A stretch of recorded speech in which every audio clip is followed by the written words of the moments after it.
Well, good morning and welcome once again to Ed's Orchids. Now, I thought today we'd have a look and see how the Phragmipediums are going on. Haven't had a look at these for a week or two.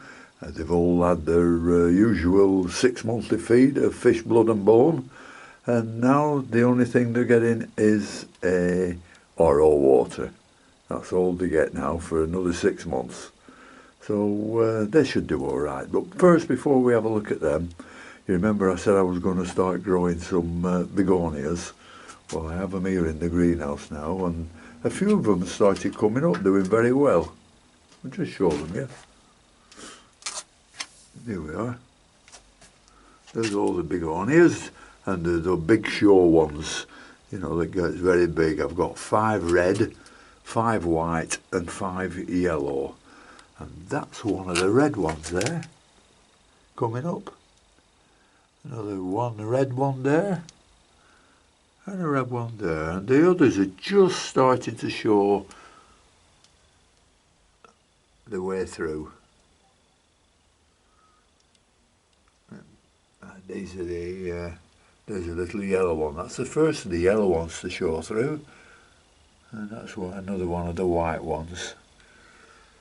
So on all, they're not doing too bad. So come June, July especially, they'll be absolutely gorgeous, and I'll show you them then. Well, it was certainly a cold night here last night. I believe the temperatures went down to -8, or was it -10? Anyhow, -8's cold enough. But I had a look at the car this morning, it was covered in ice. So anyhow, it's warming up now. It's about 8 degrees outside now, and it's warming up in the greenhouse because we're having some lovely sunny days. So it's not too bad actually. We haven't had any rain for a long time. Anybody who uses rainwater in these parts are struggling a little bit, and they're having to use tap water.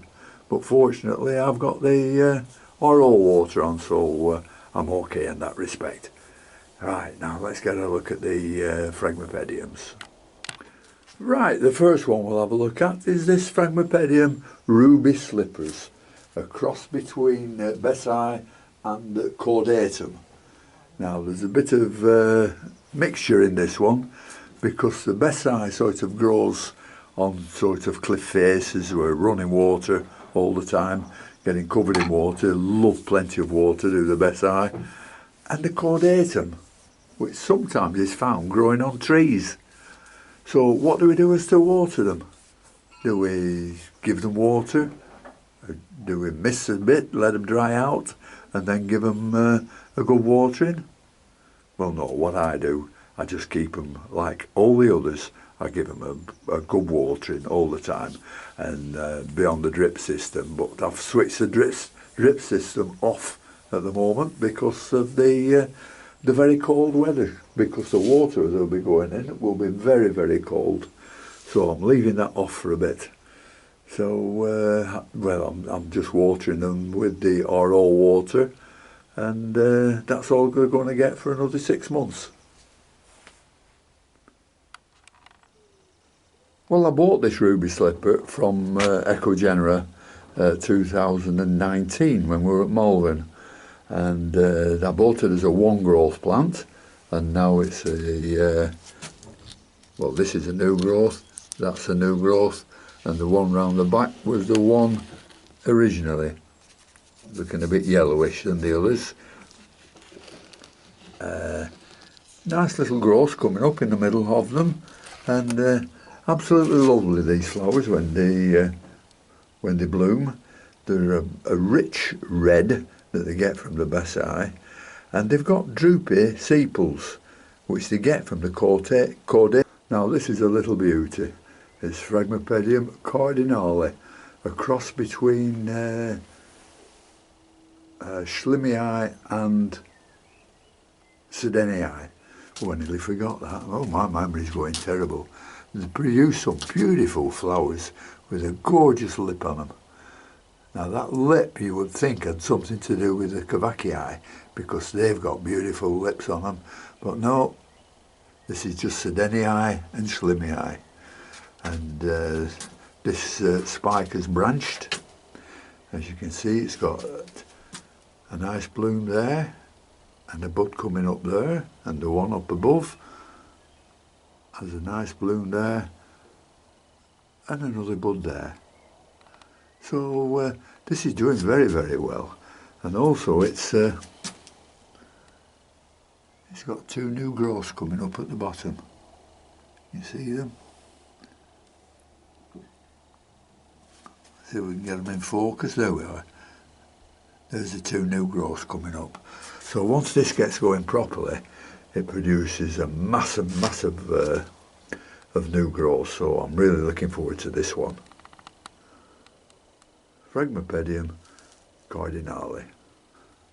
Now this is one of the divisions of Andean Fire I split, and I split it because it wasn't doing too well, wasn't flowering too well, but I've split it now, and I split it with three, no, I had two growths on it when I split it, that's it, which is the two big ones now, and now you can see there's a growth coming up there, and I think there's one around the other side, is there?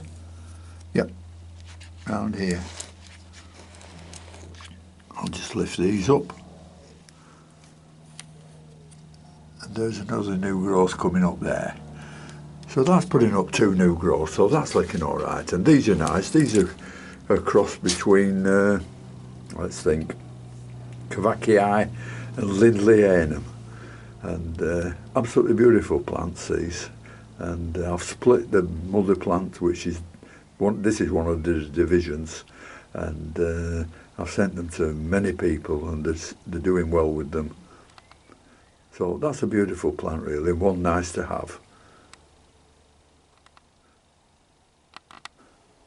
Now this is a Phragmipedium that's looking a bit sorry for itself, but it's fine, it's fine. It's just that the leaves get so heavy that they just bend. Look at this one. You see where it's bent there? But nice long leaves. You know, if it stood up well, it'd be absolutely beautiful. But they don't, they just get so long that they kink and bend over. Now this is a cross between Cavacii and Bessii. And this one is a 7 or 8 growth plant. And oh, I've just been looking at them on the web as well, and they were selling them as adult plants, single growth, $150. Now the trouble with this one, this is a very, very compact grower. You can see how tight up the bulbs are together, and there's a couple of new growths there, one here, you'll get it in focus, and another one here that's growing very nicely. But it flowers every year, beautiful petals on it, a bit like the Cavacii but smaller, nice red colour, and if you're lucky you'll get the petals to be flat, but mostly when you've had them a couple of days they'll start reflexing. Not the full petal, just the lower half of the petals will start reflexing and bending backwards. But they're another nice plant, those. Phragmipedium Fritz Schomburg. Yep, we'll just chop the spike off this because it's finished blooming for this season. We'll take that out and cut it down as low as possible. There we are. Well, this longifolium, there's numerous hybrids been bred from this one, and that's where I've just cut the spike off. That's where it flowered before, and this is where it'll flower from next time, from this growth. And I've just noticed, oh, I noticed this when it first started putting up two growths, and there you are. It's still hard, but it's brown. That's the one that didn't take off, and this is the one, as you say, that did. And it's just putting up a nice little new growth there. Probably can't see it, can you? Yeah, just at the bottom there. So this is doing okay. As I said, they're all on fish blood and bone and pure water. Phragmipedium longifolium. Now here's a lovely plant, and it's Phragmipedium Olaf Gruss. It's a cross between Bessie and Piercii, and this plant absolutely adores water, loves to be wet all the time. The Bessie, as you know, sort of grows on cliff banks near rivers and is always in running water. And the Piercii is the same. And the Piercii, when where it's grown gets flooded, it gets submerged under the water, and next year it comes up and does fine. But this one hasn't flowered for a couple of years now, 2, 3, 4 years at them. And it's an 11 growth plant, and what I usually do, if I have a large plant that hasn't flowered, and this is other than Phragmipediums, I split it, and within 5, 6, 7 weeks, 2 months, it starts flowering. But this 11 growth plant, if it was flowering, it wouldn't get split. So if you've got a big plant that hasn't flowered, split it and it'll flower. If you've got a big plant and it's flowering, just leave it alone. I did this to a species Phragmipedium Richteri, that had grown into a big plant that hadn't flowered. So I split it, sent some to Margaret East, and the division I sent to Margaret East flowered before the one I had. But mine now has never stopped flowering. I'll show you that now. Well, here we are. This is the species Phragmipedium Richteri. I can't count how many growths it's got, but it's got a lot. And this is one that I've split many times, and it's growing absolutely perfect. And this had been flowering for at least 5, 6 months, and the most flowers it ever gets on at one time I've had was 2, but it's had lots and lots of flowers on over the past few months. And I cut the spikes off, so I thought, right, that's finished till next year. But as soon as I cut the spikes off, it sent some more up. I'll just show you. Whoops.